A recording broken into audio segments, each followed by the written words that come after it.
chân cung đi lâu cần đê nắng bông khâu cả ngân mắc mây rầm dân cắt ban lâu khó nề nắng khăng nắng rụi bắn đi hay đoạn thao lâu khó nề lùng thao ní mây trên luôn ở dưới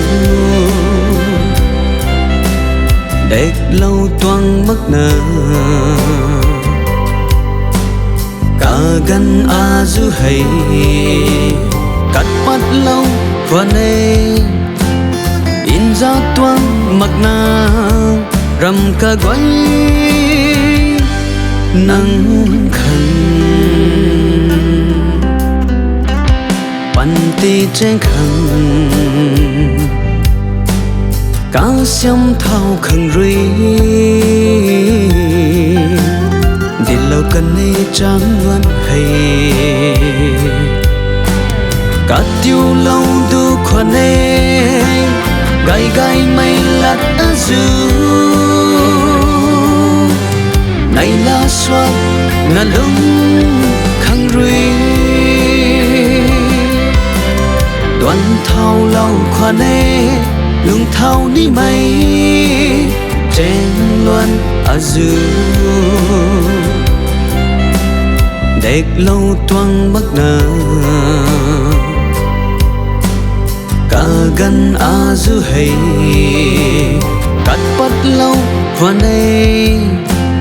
in ra toang mắc na rầm cả gói nắng khăn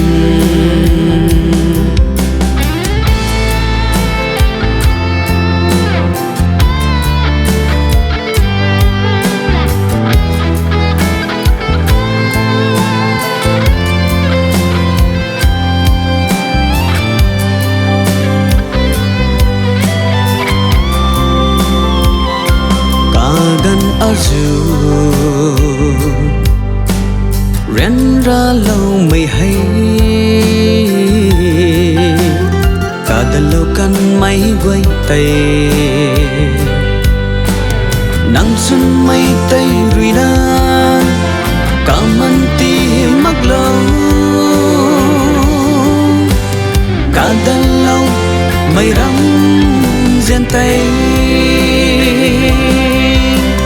đoạn thao lâu khoan nê lùng thao ní mây trên luân ở dư